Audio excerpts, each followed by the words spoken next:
Bien. Los principales síntomas que afectan al aparato respiratorio son la tos, la disnea, la hemoptisis y el dolor torácico. Eso es lo que vamos a tratar de desahogar en las siguientes diapositivas. Empecemos por tos. La tos, por definición, se denomina a los movimientos expiratorios violentos, fíjense, expiratorios violentos, en los que la glotis entrecerrada, ¿sí?, permite la expulsión del aire y las secreciones o materiales extraños que se encuentran en el árbol traqueobronquial. La tos es un arco reflejo que se desencadena desde diferentes puntos gatillo. Nosotros tenemos a la tos conceptuada como un problema netamente respiratorio, pero ahorita que veamos cuáles sitios pueden existir y cuáles otras causas no respiratorias generan tos, pues nos vamos a dar cuenta que es un fenómeno más complejo que una expresión de un problema bronquial o pulmonar. Entonces, quedamos de acuerdo, pues, en que es un movimiento expiratorio violento, ¿sí?, en la que se expulsa el contenido del árbol traqueobronquial, ya sean secreciones como moco o cuerpos extraños, hacia el exterior a través de una glotis entrecerrada. El arco reflejo, por lo tanto, tendrá varios puntos a partir de los cuales se puede desencadenar. Pues aquí está ejemplificada que la tos no distingue edades ni condiciones. Se presenta tanto en varones como en mujeres, o se presenta lo mismo en los niños o niñas, pero sí hay ciertas particularidades relacionadas con la etiología y la edad.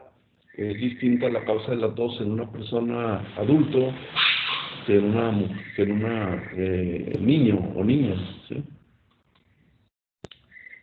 Hay diversos tipos de tos, desde la tos denominada tos quintosa, como la tos ferina, ¿sí? Así denominada porque se supone que en los accesos el paciente hace 5 funciones seguidas. Ahora, si el paciente hace 3 o 6, pues no es por eso se sale tosferina, sigue siendo igual tosferina. Es realmente un proceso raro de presentación en la edad infantil que generalmente ha ido desapareciendo al paso del tiempo debido a que pues hay vacunación efectiva. Y eso ha hecho que la tosferina realmente ya sea un fenómeno raro. La tos denominada coqueluchoide, pues así denominada por imitar el canto del gallo, es una tos que generalmente se liga a la presencia de compresiones de la vía aérea por tumores mediastínicos y son generalmente tumores de gran tamaño que comprimen a la tráquea o alguno de los bronquios principales.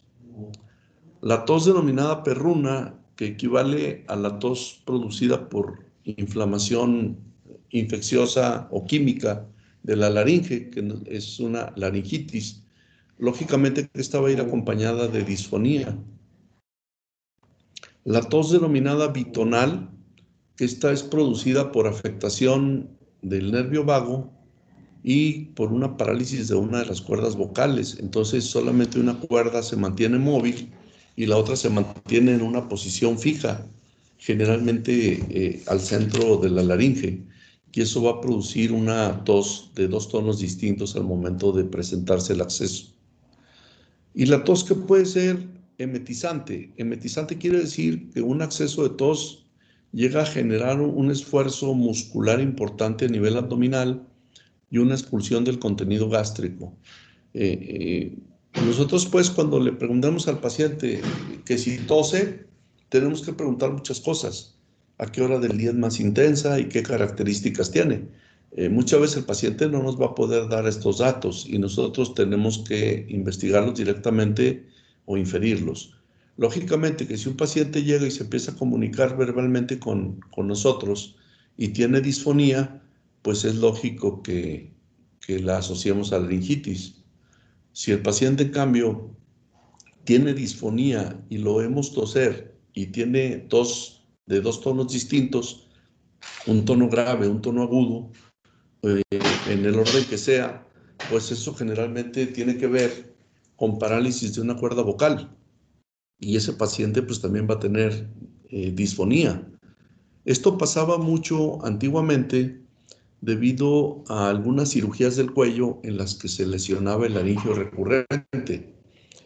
Y cuando se lesiona el nervio laringio recurrente, las cuerdas vocales pueden quedar paralizadas y provocar alteraciones en el tono de la voz. Bueno, voy a hacer un último intento de magnificar la imagen en forma de presentación porque no me permite hacer apuntes.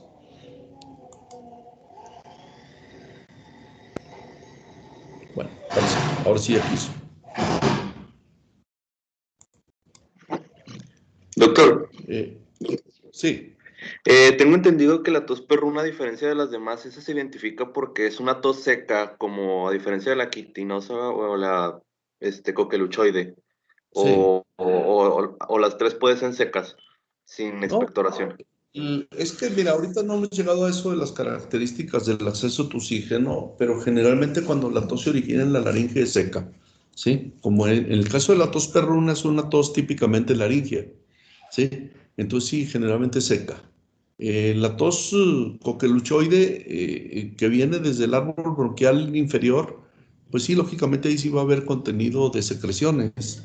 La dificultad en saber si la tos se acompaña o no de secreciones depende mucho del género. Por ejemplo, en el caso de las mujeres, siempre te dicen que no tiene secreción porque no la logran expulsar. Pero cuando la oyes toser en el consultorio o en el hospital, sí se escuchan secreciones en el momento del acceso a oxígeno. ¿Sí? Sí, pero en efecto, la tos perruna o disfónica, pues así comparativamente, en forma de analogía con la tos que les da a los perros, ¿verdad? Si los han oído toser, que prácticamente pues, el problema es de una enfermedad infecciosa inflamatoria del árbol respiratorio a nivel de la laringe provocada por un virus, ¿sí? Pero sí, como tú mencionas, en realidad ahí prácticamente es una tos seca. Bueno, la tos se origina por aferencias del nervio vago y el trigémino, laringio superior e intercostales. El centro de la tos se ubica en el bulbo, en la vecindad con el centro respiratorio. Y generalmente para producir una respuesta eferente, que es la que genera la expulsión del contenido del árbol respiratorio, participan los nervios frénico, laringio inferior y los raquídeos. Entonces, por aferencias nos llega por estimulación sensorial del vago, del neumogástrico, del trigémino, del laringio superior o los nervios intercostales. Pero por respuesta de acción que genera propiamente la tos, esto es el mecanismo que la desencadena y este otro es el mecanismo de producción de la misma. Entonces, aquí está la diferencia.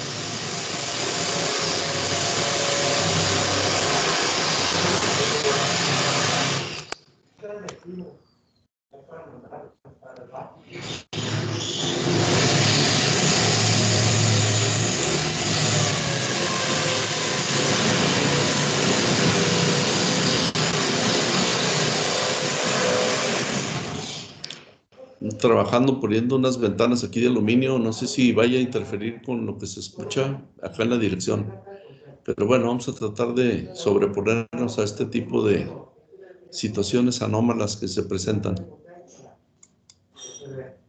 Entonces, si ustedes se fijan en todos los sitios de esta diapositiva en donde está marcada la letra R, están receptores que de alguna manera pueden ser puntos gatillo de disparo de la tos. Y si se fijan, hay receptores en el seno frontal, en los senos etmoidales, a nivel del conducto auditivo externo, a nivel esofágico, a nivel de la epiglotis o en la garganta, en el revestimiento pulmonar o pleural. Acuérdense que el pulmón no tiene terminaciones sensoriales.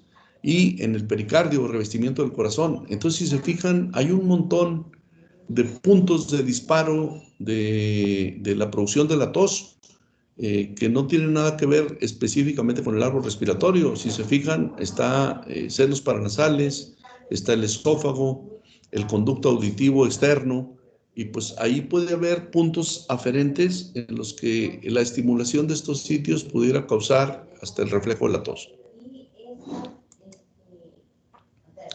El esquema que nos ejemplifica cuál es el mecanismo de producción de la tos es, primero, que el estímulo puede ser de tipo mecánico. El que en el árbol respiratorio caiga un cuerpo extraño de dimensiones distintas, lógicamente que si es de gran dimensión, pues no va a provocar la tos como un reflejo inmediato tratando de expulsarlo, pero puede producir hasta el ahogamiento del paciente, la presencia de polvo en el ambiente o el exceso de moco. Todo eso se consideran estímulos de orden mecánico, ¿sí? Que pueden generar a su vez, pues, en el paciente el estímulo para la aparición de la tos.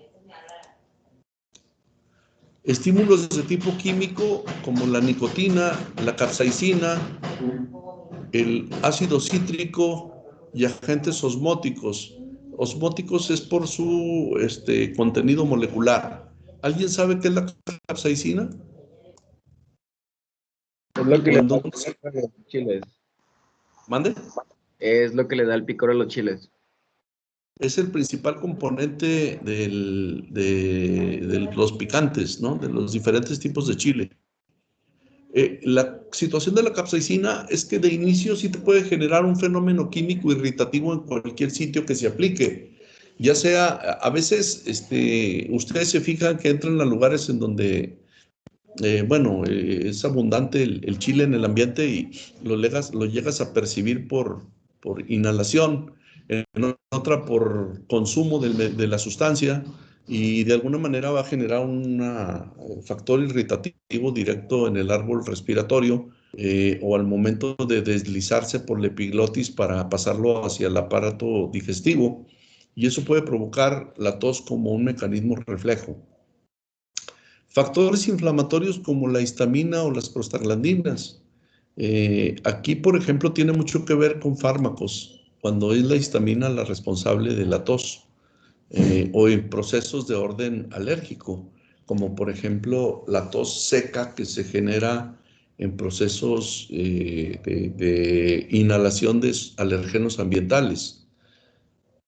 Cualquiera de este tipo de estímulos que van a desencadenar los accesos de tos, estimulando cualquiera de los sitios que están referidos en la diapositiva anterior, los recuerdan, los sitios de gatillo que le llaman, de aparición de la tos, eh, como el conducto auditivo externo, como los senos paranasales, como la zona de entrada del alimento de la faringe hacia el esófago, ¿sí? Y más raramente, más comúnmente, por problemas respiratorios directos como pleuritis, como neumonía, que se ubica en la periferia del pulmón y excita a la pleura, ¿sí? O como procesos como la pericarditis, que es la envoltura o membrana del corazón, que también tiene receptores vagales que pueden provocar el fenómeno de la tos. Entonces, una vez que ocurrió un tipo de estímulo de los distintos que pueden provocar tos, como mecánico, químico o inflamatorio, los receptores de la tos se transmiten a través de nervios sensoriales, van a producir el fenómeno de la tos por excitación de fibras que van hacia los segmentos viscerales. Ya dijimos que esas fibras de transmisión de la sensibilidad en las vísceras son fibras de tipo C, que no propiamente transmiten solo dolor, sino en este caso el factor irritativo productor de la tos, ¿sí? De aquí, las sustancias que comparte también tienen que ver con lo de estímulo del dolor, como la sustancia P o las neuroquininas, y entonces esto estimulará en el centro de la tos, a través del nervio vago, y dijimos que el centro de la tos se encontraba en el bulbo raquídeo. Va a producir el cierre parcial de la glotis y el esfuerzo de los músculos expiratorios, que va a producir una expulsión violenta hacia el exterior de los contenidos del árbol bronquial, y eso se genera con la definición de tos, ¿no? Dijimos que era la expulsión violenta del contenido del árbol respiratorio a través de una glotis parcialmente abierta o parcialmente cerrada, como se quiera ver. Entonces, ese es el mecanismo fisiopatológico de aparición de la tos. ¿Qué características se le estudian a la tos? Un paciente que te presente accesos de tos, tú le tienes que preguntar, ¿la tos es seca o es productiva? Si es productiva, que te digan cuáles son las características de la expectoración. Blanca, hialina o transparente,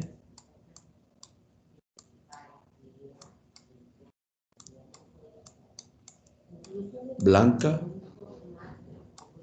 amarillenta, verdosa, ocre, o sea, un color café claro, ¿sí? O de plano, contenido de sangre, ¿sí?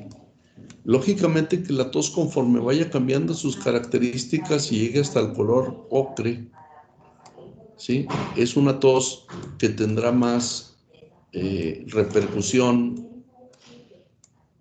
de fenómenos agregados de tipo infeccioso, como fiebre, como ataque al estado general, como postración, ¿sí? Mientras que la tos de los procesos inflamatorios o alérgicos, pues no pasa de ser expectoración hialina o blanca, que en realidad el paciente pues solamente tose porque existe un factor irritativo que generalmente se ubica en la zona de la faringe y la retronasal, que vienen siendo las coanas, y eso va a producir como principal causa procesos de tos seca a escasamente productiva con expectoración de aspecto hialino o blanquecino.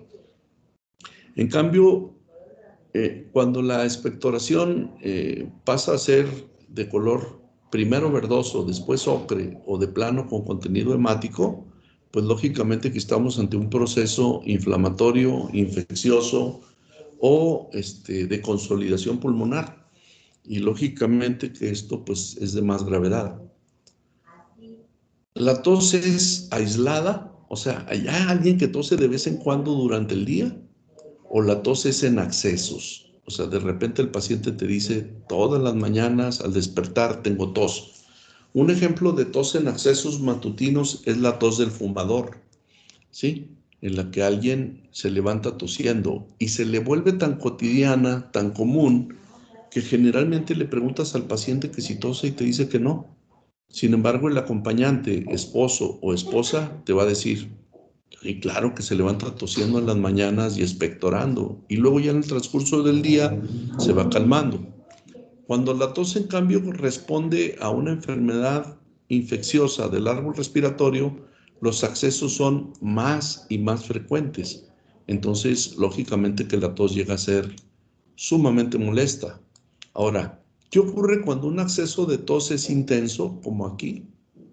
Pues que puede provocar cianosis, porque acuérdense que la glotis está parcialmente cerrada, emetizante, o incluso puede provocar desmayos por hipoxia, porque el paciente, al estar bajamente oxigenado, pues sufre episodios de pérdida de la conciencia en forma transitoria, recordando la definición de que síncope es una pérdida transitoria de la conciencia con una recuperación inmediata total, o ad integrum también se le llama, ad integrum. Entonces, fíjense cómo un acceso de tos, dependiendo de su frecuencia, de su intensidad y de la duración del acceso, se puede presentar estos fenómenos: cianosis, emetizante o vómito, y con pérdidas de la conciencia o síncope. El predominio de horario es importante. Por ejemplo, en los fumadores ya dijimos que eran accesos matutinos. En el que tienen una enfermedad infecciosa, generalmente son diurnos y descansan mucho mientras duermen, pero son accesos frecuentes. Todas esas características pues hay que preguntárselo al paciente. Ahora, un paciente que tú lo ves que presenta accesos crónicos de tos y no tiene ataque al estado general ni fiebre, y la expectoración prácticamente no existe, de manera que la tos se considera seca. Hay que buscar la asociación con fármacos. Los medicamentos que más comúnmente pueden inducir tos son los beta bloqueadores, como el metoprolol o el atenolol, ¿sí? Que son de los más actuales. Metoprolol o atenolol, ¿sí? Bueno, hay otros que también se usan actualmente y que son menos causales de tos, como bisoprolol o etcétera. Esos son medicamentos que generalmente se usan, aquí le falta metoprolol, atenolol, ¿sí? Bisoprolol, etcétera. Son medicamentos que se utilizan en hipertensión o en insuficiencia cardíaca, ¿sí?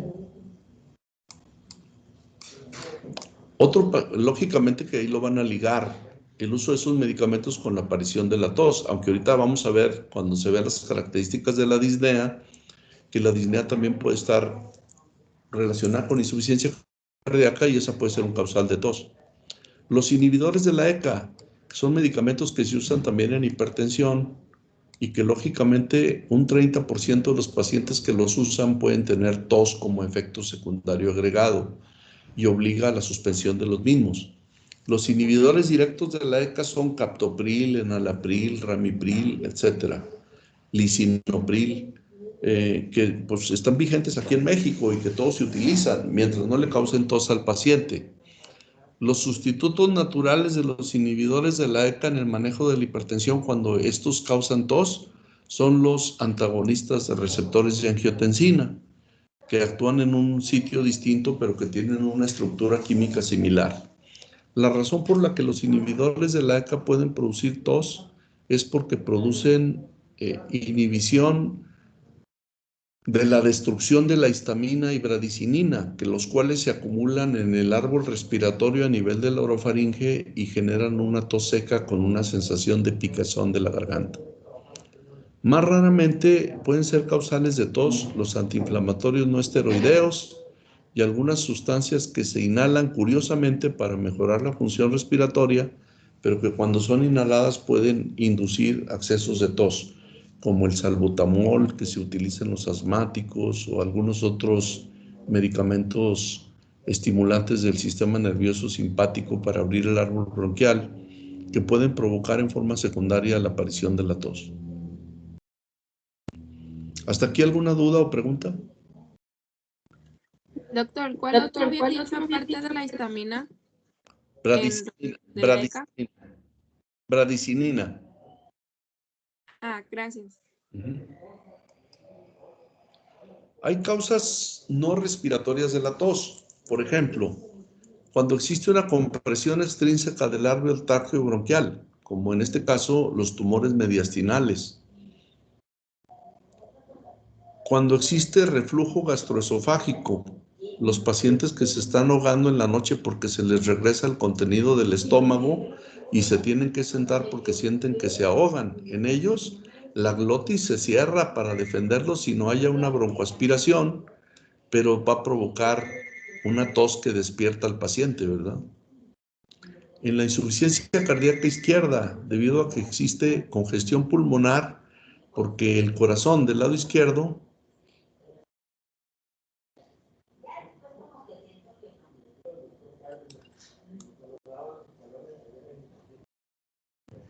¿sí? No puede recibir sangre que viene de los pulmones y entonces la sangre más bien tiende a acumularse en el ventrículo izquierdo o incluso a regresarse y eso produce un estancamiento sanguíneo a nivel pulmonar. Y entonces ese estancamiento sanguíneo va a producir congestión vascular pulmonar y va a provocar edema intersticial, compresión de las vías aéreas de pequeño calibre y estimulación de la tos. La tos de causa psicógena, que también hay pacientes que de repente como que aclaran la garganta y tosen, o a veces hasta como una forma de tic.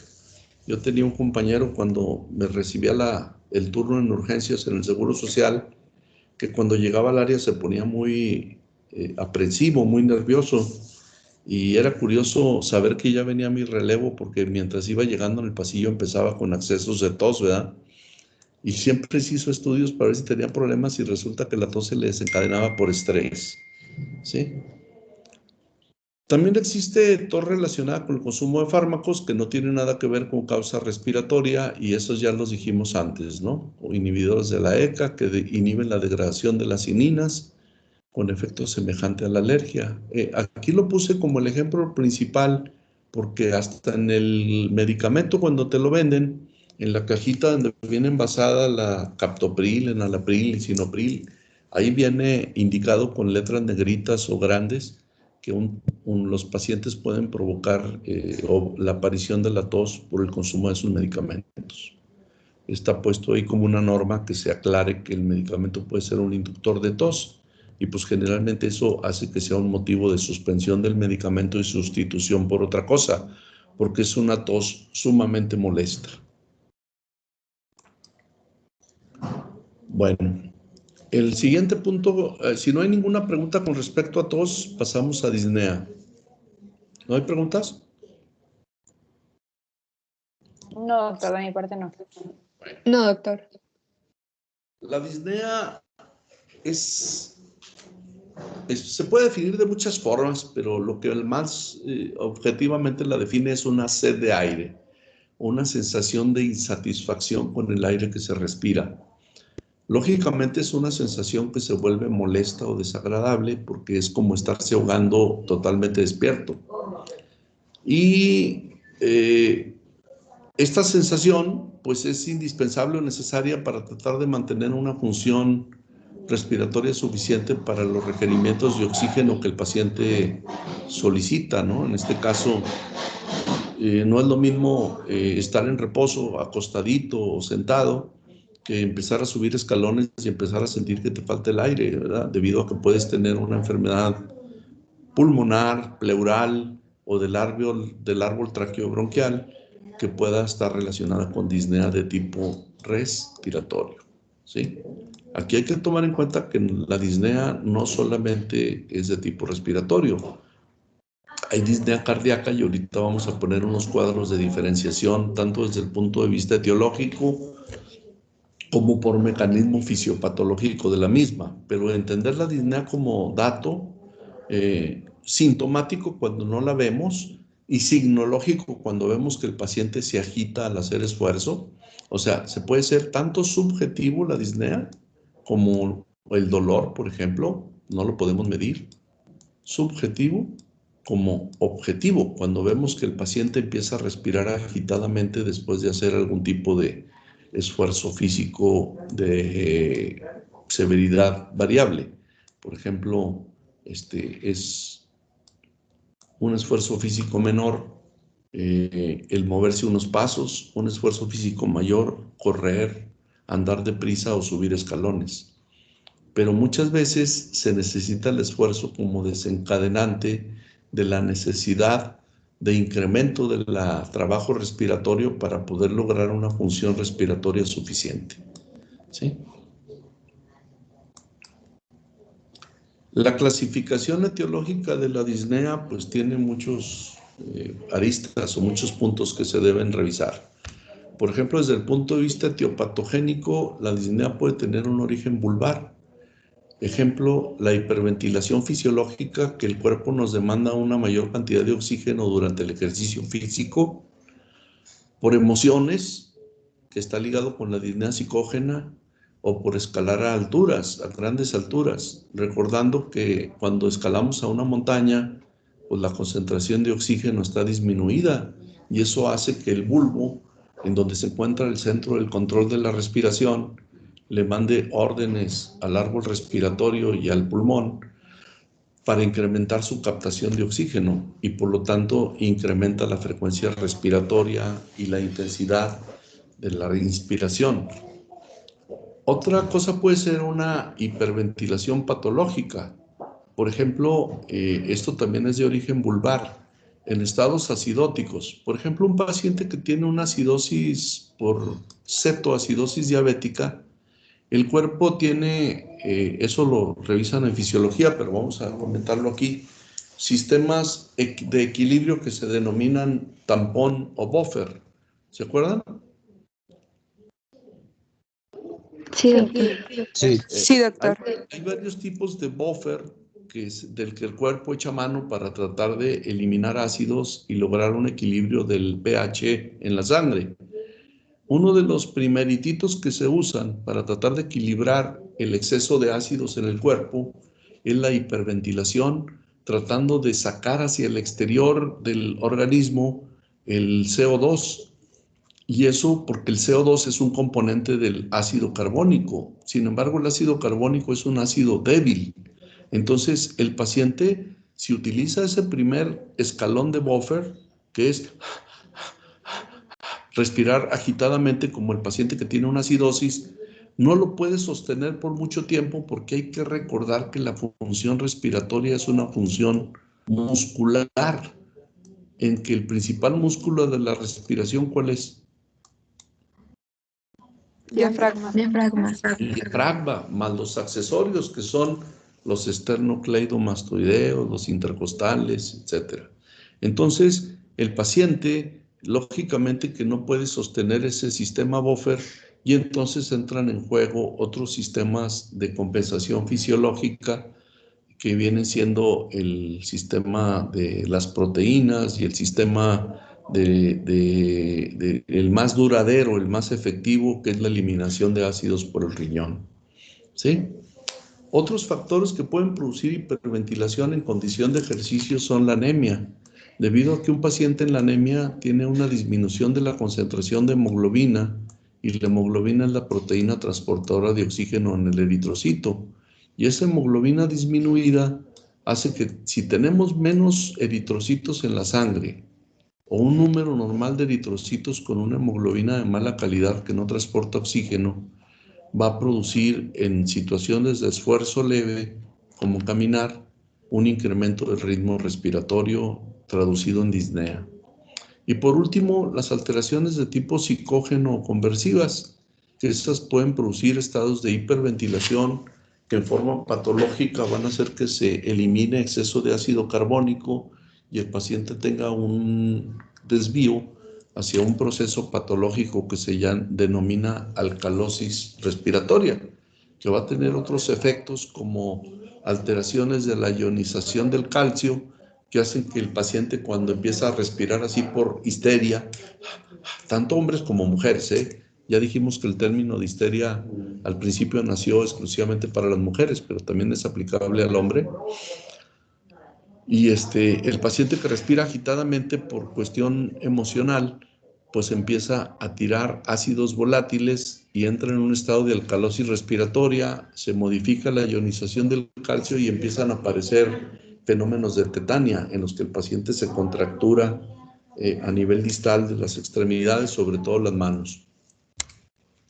Y otras causas de disnea pueden ser de origen netamente torácico, como por ejemplo deformidades del tórax, como el tórax sifótico, como el tórax que se modifica quirúrgicamente por una cirugía de corazón o grandes vasos, por alteraciones neurológicas en las que los músculos secundarios de la respiración no responden, por ejemplo, Guillain-Barré, o enfermedades de la médula espinal, en los que se pierde el control nervioso de la función ventilatoria, de causa broncopulmonar, como de tipo obstructivo, como el EPOC, o restrictivo, como el enfisema.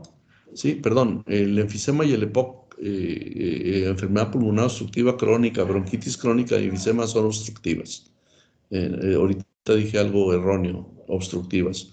Restrictivas son las deformidades torácicas o la fibrosis pulmonar, que son entidades en las que el pulmón tiene cambios cicatrizales o modificaciones del aspecto físico del tórax que disminuye la captación de oxígeno. Eso es restrictivo. ¿Sí? Eso va a provocar disminución de la capacidad vital, que es una de las mediciones que se hace de los volúmenes respiratorios, y lógicamente que va a provocar en el paciente la expresión sintomática o signológica de la disnea. Ya dije que era sintomática cuando el proceso era solamente descrito por el paciente y tú no lo presencias, pero se puede volver objetiva cuando pones al paciente a hacer algún tipo de esfuerzo y notas que se agita, ¿no? O porque aquí hay que diferenciar muy bien. Hay pacientes que a veces confunden la disnea con la fatiga muscular, ¿eh? Por ejemplo, los anémicos. La disnea es respiratoria o es cardíaca. La fatiga en general obedece más bien a la falta de fuerza muscular, pero eso es distinto, ¿eh? Estamos hablando de situaciones diferentes y eso a veces tienes que preguntárselo al paciente. Cuando te habla que se siente fatigado es, bueno, al decir que se siente fatigado es agitado con una respiración aumentada o le falta fuerza muscular para moverse, porque ya estaríamos hablando de enfermedades distintas. La disnea denominada de tipo respiratorio puede ser primaria o secundaria. Se considera primaria, ¿sí?, en enfermedades pulmonares intersticiales como la fibrosis pulmonar, en la que el tejido pulmonar, que yo les digo a los pacientes para que lo entiendan, es como una esponja nueva. Tú la comprimes con la mano y al soltarla de inmediato vuelve a tomar su forma normal. En cambio, cuando el pulmón se vuelve una estructura rígida, llena de cicatrices, pues haz de cuenta que es una esponja vieja, ¿no? Que tú la aprietas y así se va a quedar un buen rato antes de volverse a distender. ¿Se entendió el ejemplo? Sí. ¿Qué Sí, tipo doctor. ¿qué tipo de enfermedades pueden causar fibrosis pulmonar? Pues, por ejemplo, la exposición a elementos de la naturaleza, como en las minas, la exposición a sustancias que antes se utilizaban en forma industrial, como por ejemplo el asbesto, que se usaba para fabricar los tinacos que ponían en las azoteas, así de un aspecto blanquecino grisáceo. El asbesto era causal de fibrosis pulmonar. Y otras, hay fibrosis pulmonar que a veces se desencadena como un proceso inflamatorio reaccional del pulmón a enfermedades de tipo inmunológico. En otras, la enfermedad pulmonar primaria, hay una disminución del calibre bronquial. Si nosotros agarramos un bronquio y lo vemos en su interior, pero no el bronquio así en su punto de nacimiento, sino un corte del bronquio y luego lo vemos de frente, así, el bronquio va a tener la porción músculo cartilaginosa, ¿sí? Y va a tener en el interior lo que viene siendo el epitelio bronquial. En el asmático, ¿qué ocurre? Ocurren tres fenómenos. Constricción de la porción de músculo bronquial, que se acerca hacia el centro y cierra al bronquio, y esto reduce la parte donde el aire puede pasar. Y luego, para acabarla de amolar, ese mismo bronquio, aparte de que la pared se acercó y ya lo hizo más pequeñito, hay edema de la mucosa por acumulación de sustancias proinflamatorias como las cininas, y entonces eso produce en el paciente disminución de la apertura del árbol bronquial. Y luego, todavía, en el interior del bronquio se fabrica un fenómeno que es hipersecreción de moco, y entonces hay moco ocupando el interior de la luz bronquial. Los tres fenómenos, espasmo muscular, edema de la mucosa y el tercer fenómeno, que es exceso de moco, se presentan en un asma bronquial, y eso hace que el paciente pues experimente falta de aire debido a un estrechamiento del árbol bronquial, ¿no?, que se vuelve en su luz así muy reducida. Bueno, aquí está exagerado, pero es para que lo entendamos. Otro problema que se puede producir es que el paciente experimente un fenómeno que se llama atelectasia pulmonar. Supongamos que en el tórax, ¿sí?, así, está aquí en medio la vena cava, el perfil derecho del corazón, acá está la aorta y aquí está el corazón. Entonces aquí está el pulmón derecho, aquí está el diafragma. Resulta que a veces un tapón de moco tapa el bronquio principal, que viene hacia acá desde arriba.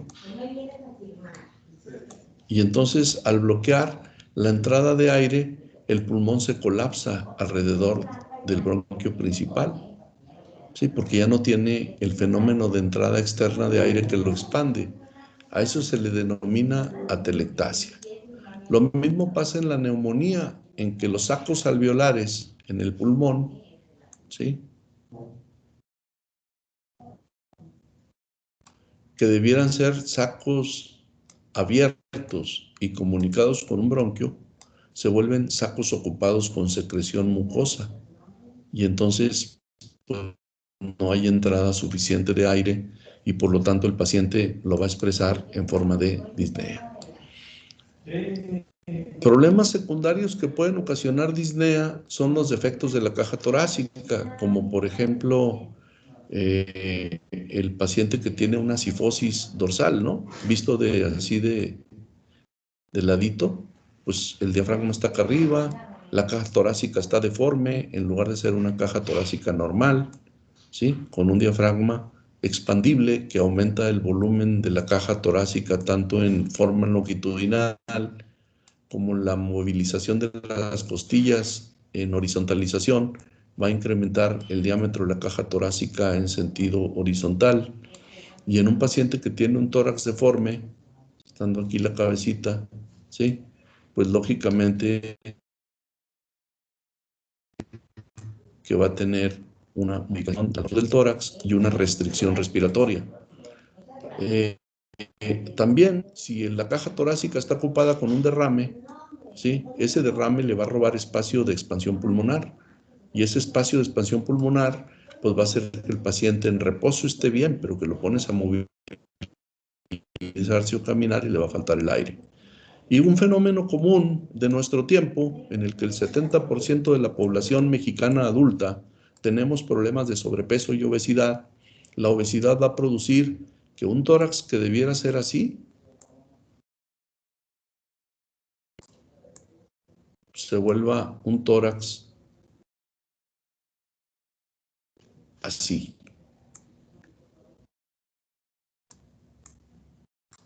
Anchote y con muy poca expansión vertical, debido a las vísceras intraabdominales que van a provocar empuje del diafragma hacia arriba, ¿sí? Entonces, fíjense cómo hay tantos fenómenos que pueden ocasionar falla ventilatoria del pulmón por causa primaria o secundaria del tórax o de estructuras anexas al tórax. ¿Hasta aquí alguna duda o pregunta?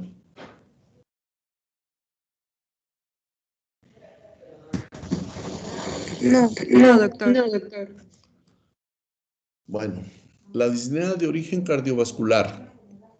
Aquí el problema fundamental es la estasis venocapilar, que se produce sobre todo en la falla ventricular izquierda o insuficiencia cardíaca, ¿sí? Y vamos a abreviar acostumbrando a esas siglas, insuficiencia cardíaca izquierda.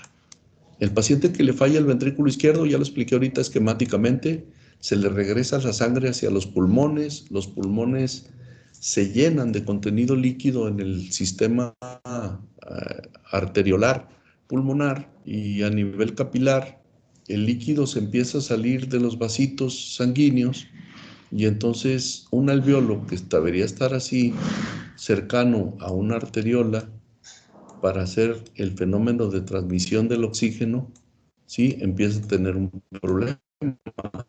¿Por qué? Porque entonces el alveolo se vuelve comprimido, comunicado con un bronquiolo, la arteriola está congestiva y el espacio intersticial reducido, ¿sí? Entonces eso hace que la difusión del aire sea entorpecida y porque el alveolo pues no puede captar todo el aire suficiente desde el exterior y eso se va a manifestar como una disnea siempre ligada con esfuerzo, ¿sí? Hay restricción del llenado ventricular en pericarditis constrictiva también. Acuérdense que el corazón puede estar envuelto en una membrana natural que es el pericardio y si el pericardio tiene una efusión de líquido intensa, va a hacer que el corazón esté apretado, como apretado en un puño, no lo va a dejar llenarse en la diástole y lógicamente eso va a producir también problemas retrógrados de circulación pulmonar, ¿sí? Y en el paciente va a haber disnea como efecto agregado. Esto de exceso de líquido en el pericardio se llama taponamiento cardíaco o tamponade. Y otra enfermedad es la tromboembolia pulmonar, en lo que un coágulo que viaja desde las piernas llega a las cavidades derechas del corazón, ¿sí? Y en lugar de salir por la arteria pulmonar para distribuir la sangre hacia el pulmón derecho y el pulmón izquierdo, estamos hablando del ventrículo derecho,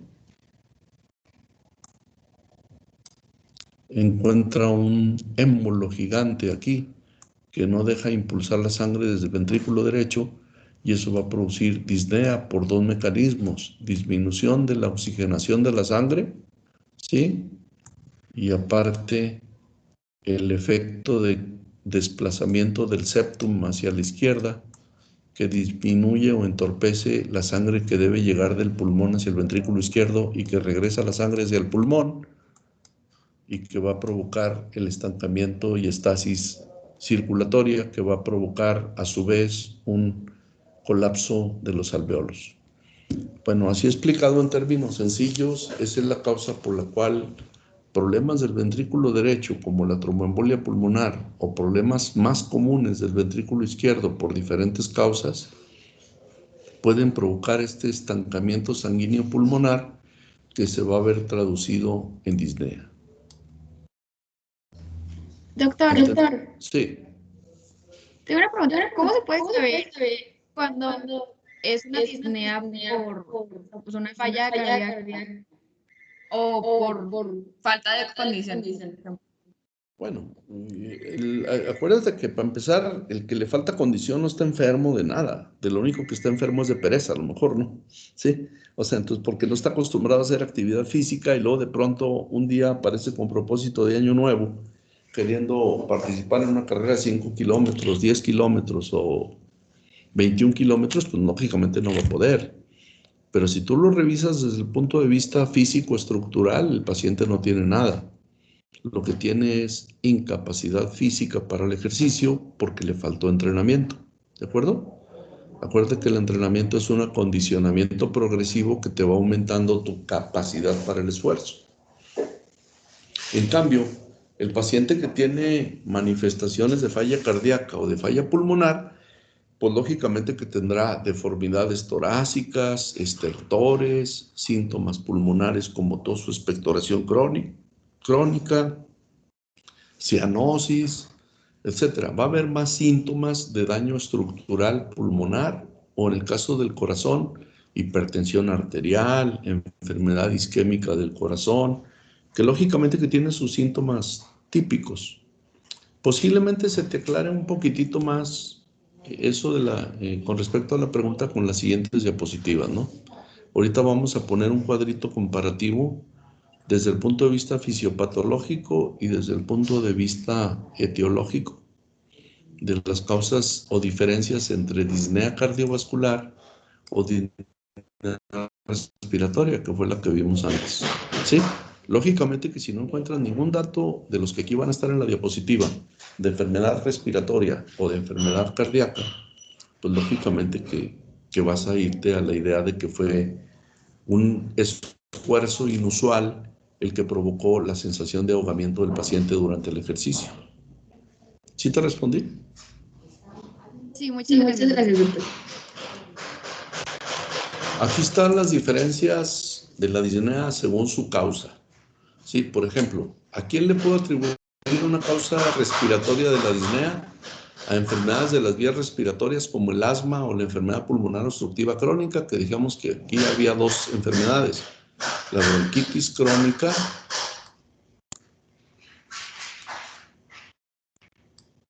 y el enfisema.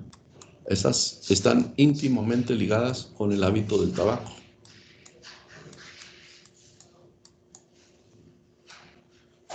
Enfermedades de la pared torácica,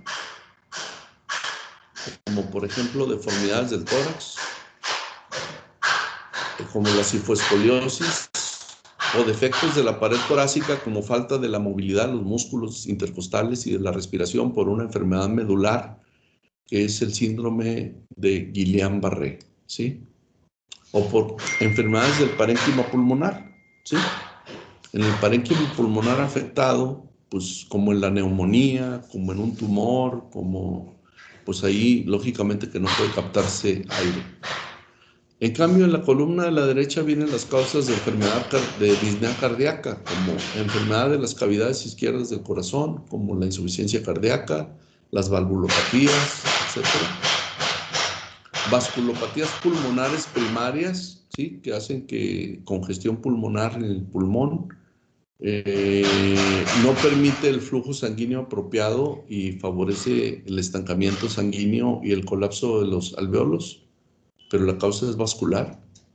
Enfermedad tromboembólica pulmonar, que ya se las expliqué, en el ventrículo derecho, o enfermedades del pericardio que producen apretar al corazón desde fuera y que con eso van a producir una disminución del volumen que se capta en la diástole y van a impedir que el corazón reciba sangre de los pulmones o de la circulación sistémica y van a encharcar al paciente tanto a nivel periférico de las extremidades y el hígado como a nivel pulmonar por un taponamiento cardíaco. Entonces, este cuadrito les expresa las principales causas de enfermedad, tanto a nivel respiratorio como cardíaco, que pueden producir disnea y disnea respiratoria o disnea cardíaca. Bueno, el día de hoy aquí vamos a detenerlo. Por favor, no se desconecten para poder pasar la lista. Y entonces ya quedamos que el examen de cara y cuello, cara, cráneo y cuello va a ser para el próximo lunes. ¿Sí? Sí, doctor. Bueno, que tengan buen día. Doctor, una duda. Sí. Dime. ¿Fui yo o alguien más habló? Lo escuché. Bueno. Perdón. Ok, creo que fue un eco solamente. Tengo una duda. ¿Existen algo así como algoritmos o algo de información así arreglada en el caso de exploración de cara y cuello o exploración de tórax? O sea, pues, un resumen, un algoritmo de cómo abordar los Pues yo pacientes. creo que te lo dejé expresado, ¿no? O sea, se supone que se debe llegar a un orden. El orden de la exploración es el que les he estado enfatizando mucho. Inspección, palpación, percusión y auscultación. El orden, pues es que lógico que te vas a ir de arriba abajo generalmente, de ver los ojos, ver la nariz, ver la pirámide externa de la nariz, ver el interior de las fosas nasales, ver la cavidad oral desde el exterior, lo que constituye las paredes de la boca, que sí está en una diapositiva, qué elementos están dentro de la boca, desde la mucosa, los dientes, etc. Eso es no expresado en forma esquemática como un algoritmo, pero sí es un orden de exploración, ¿sí? Sí, gracias. Bueno, pues nos vemos mañana, ¿sí? Gracias, doctor. Hasta mañana. Hasta mañana, doctor.